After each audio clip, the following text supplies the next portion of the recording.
So let's start off with where I stand with the Planet of the Apes franchise. I never watched the original movies, nor did I watch the series that came right after. I'm aware of the cultural influence that these science fiction movies had back then, but as a kid, they just didn't appeal to my stupid brain. To a dumb little kid, the graphics just looked poopy back then, or rather the lack of graphics because they used practical monkey suits back then. But my child brain was mesmerized by the fancy fur effects of these new movies. I mean, just look at the monkey on those graphics. I was around 10 or 11 when the reboot movie started coming out, and at the time I didn't know it was an existing IP already. I just thought a world being controlled by monkeys was a silly concept. When I first saw the trailer, I thought it was secretly a comedy movie being marketed as like an intense thriller, end of the world apocalyptic style movie. Then I saw it, and my biggest takeaway was, wow, that was a lot more epic than it had any right to be. I mean, just look at those monkey graphics. Then as I was getting older, the sequels to the reboot franchise started coming out one after another, and that's when director Matt Reeves started to take the helm, and hot damn, that is when this franchise got really good. I'm gonna be lazy and just direct y'all to my letterbox if you're curious about my thoughts on the original trilogy, or the original reboot trilogy. I'll give a very brief SparkNotes rundown here though. I enjoyed them as they were coming out in theaters, but after rewatching them recently in preparation for this one, I have to say this has to be perhaps one of, if not the most underrated trilogy from the 2010s. They have aged gracefully. So starting with Rise. It had a good mix of somber animal rights undertones to it that'll make any carnivore question their position in the food chain, but it also gave glimpses of how epic a concept of sentient monkeys revolting against mankind can truly be. It's funny seeing James Franco in an actual serious role. I mean, at least to me, he was pretty effective in this. And oh lord, this was my introduction to the incredible Andy Serkis. His portrayal as Caesar is for sure a highlight protagonist in all of sci-fi, and his performance only got more incredible with each sequel. Pretty straightforward, humans experimentation's gone wrong, monkeys go rampant, the end. This one really did just set the tone for the audience and telling us, hey, monkeys going bananas against damn dirty humans? They can actually be pretty cool. Wouldn't mind seeing more of this. Now onto Dawn.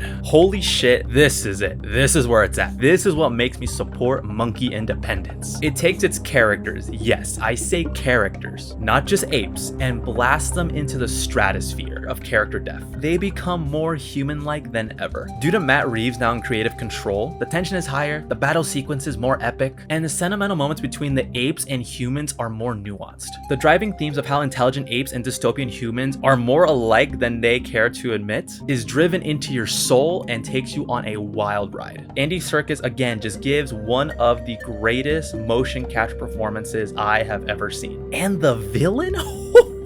Koba? He's a contender for an all-time villain. The idea of an ape within the tribe that betrays their leader due to their deep-rooted hatred for mankind is just so fucking cool. He makes for the best villain that we have ever seen from this reboot trilogy. Maybe even the entire franchise, dare I say. It took the ideas and concepts introduced in Rise and just goes so much further with it. I will die on the hill of this being one of the greatest sequels ever made. And now to finish it off, we got War. War ended this trilogy off on a pretty strong note.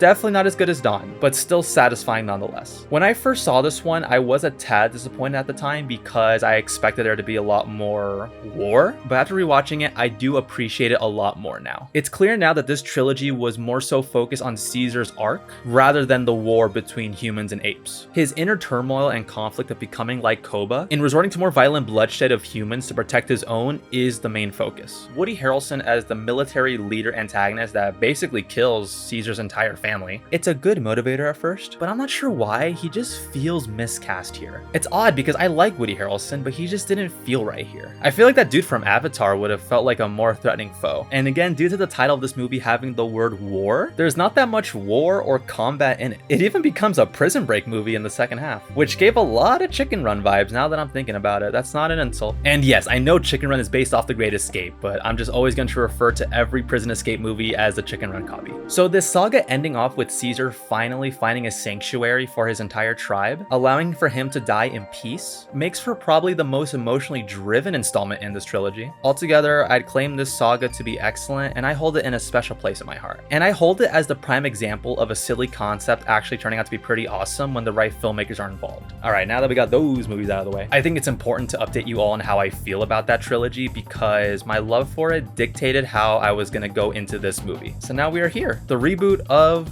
the reboot. So how is it now that we have new filmmakers in charge? Does it honor the legacy of Caesar's saga, or does it stray off into unknown monkey territory? Let's find out. Kingdom of the Planet of the Apes. Many years after Caesar's reign, a young ape shall go on an adventure that will make him question everything he knew about the past and will make choices that shall define the future between mankind and apes. I didn't know what to expect from it considering Matt Reeves is no longer directing due to being too busy with the Batman Part 2, but I was open-minded since it seemed to be loosely continuing off of that story, so as long as it wasn't exactly retconning everything, how bad can it be? And after watching it, I have to say I really do appreciate the Matt Reeves movies a lot more now, because in comparison to those movies, this was kind of disappointing. On its own, if you were to watch this blindly without any prior knowledge to any of the previous installments, I think it's fine. It introduces newcomers to this dystopian world and establishes just what the general rules are just fine. There's definitely enjoyment to be found here, but when you just know and can't help but want to compare what came right before it, it just feels so underwhelming. I think I just expected the world of apes to be far more advanced than they were here. But to be fair, if a new species of intelligent apes were to become the dominant species on a planet,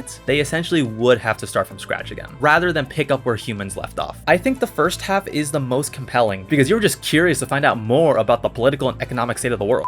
Because you are curious to find out more about the state of the world. Seeing a new monkey civilization is cool, and you want to see just how much they have evolved. Riding on horseback for faster traversal, using bird power for recon, the eldest apes passing down traditions in order to keep their civilization protected from outside forces. It is all interesting to see, and it makes for a classic adventure formula once an opposing monkey tribe attacks the protagonist's home, all in the name of Caesar apparently. Seeing a land of peace get destroyed is just the textbook motivator for any hero to go on a quest for justice or even revenge. And of course, it's when the hero runs across the lone traveler sort of figure that is when we get loaded in all the exposition that answers any questions that the character may have had and that we the audience may have had. He answers our question and why apes would invade other apes, just spilling all the juicy info we need to know about the history of apes and just who Caesar was. Again, all these things we the audience definitely know, at least those that have watched the other movies, but it definitely informs any newcomers that aren't familiar with who Caesar is. This was the best character in the movie for me. Oh god, I feel bad. I don't even remember his name. Because for one, his voice is awesome. He had the most charm than any other character. He was the most intelligent than any other character. And of course, he resembled Maurice, Caesar's closest friend. But upon looking back, it's always pretty funny and honestly a little bit lazy when movie scripts always have a certain character that will just exposition dump everything for the sake of exposition dump. But once he unfortunately meets his end, the quality in characters just really takes a nosedive, unfortunately. Not because the rest of the characters are poor necessarily. They make their motivations clear and they get their emotions across just fine, but everyone else just felt so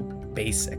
The main ape squad, they're just alright. Nothing offensive per se, but also nothing extraordinary. The main apes companions had a little bit more attitude and sass to them, but they just all felt so unremarkable. Now, I would say it has nothing to do with the actual performances. I really think it's just the script of what they have these apes say. And it's definitely not at the fault of the CGI here. The motion capture technology on these actors are only getting better and better, and this movie is no exception. They allowed for the actors' line deliveries and body movements to really shine through. From a purely visual standpoint, the ape fur effects and facial expressions are extraordinary. With completely CGI environments to even some live action practical sets looked awesome. Now I only wish they just had more interesting stuff to say. The original reboot trilogy have so many iconic quotes that I find myself phrasing from time to time. If anything, it's kind of ironic because it's actually when there were no characters talking I found myself getting the most invested, just being completely swept away by the environmental storytelling. I never found the visuals to ever take me out of the movie. They were so seamless and these apes really just became people to me, like human characters. Now, speaking of human characters, there are humans in this, right? Yeah, I suppose so. I'm a little hesitant to say that because we really only get like a handful of human characters, really just like 2 of them with impactful roles. The main girl, the one advertised to be the only one capable of speech, is a really neat idea. And the switch up of the roles of humans now being the primitive species is really fun irony. But she ends up just feeling not all that impactful until the very end of the movie when she betrays the main monkey squad in order to slow down the evolution of apes getting more advanced weaponry. It would have been a much more heavy-hitting betrayal if we actually saw her have a meaningful connection or even a moment where she had any sense of community with the other humans. So at least we would understand where she's coming from even if we don't agree with it. But since none of the other humans were shown to converse like she does, it just falls short. They simply just move together like a herd of wild animals. It just feels like such wasted potential here. It doesn't start to tackle the compelling message of whether humans and apes can coexist again again, or will inevitably go back into war until the very last scene of the movie, and by then, it's too late. Now, the most anticipated role was Proximus. What a wonderful day, Monkey Man. Finally, the return to an ape antagonist, like Koba. Monkey politics have unironically gone hard in this franchise so far, so I had high expectations here. Someone to question the role mankind had when they had dominance over the world. Someone to make all other apes bow down to them. Someone to show the twisted parallel of these apes and other ruthless leaders throughout world history. And he was pretty forgettable too. He made me realize why Koba was such a compelling villain. It's not just the fact that he was an ape, it definitely made it better, I won't lie, but it's not the sole reason.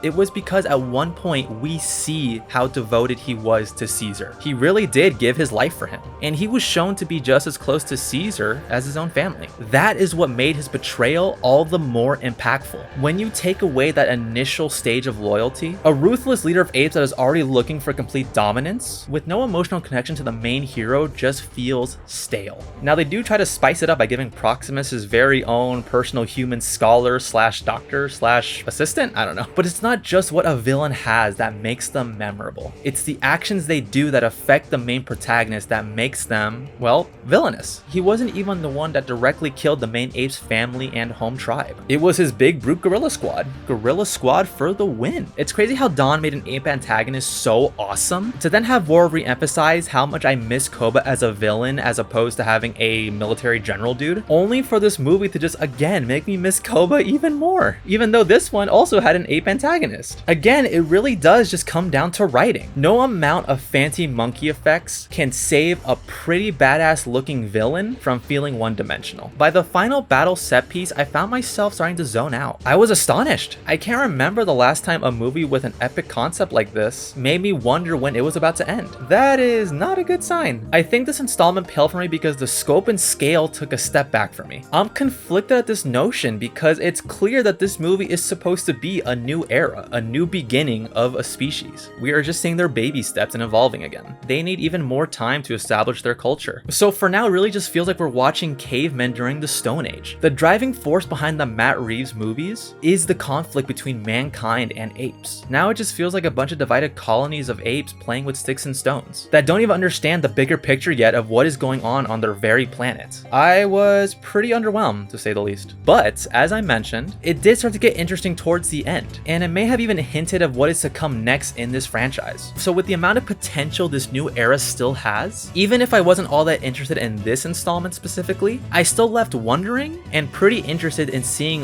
what is to come next. So it's really just a mixed bag for me. 6 out of 10, technically impressive, but a slow start that paves the way for more potential. Apes together strong.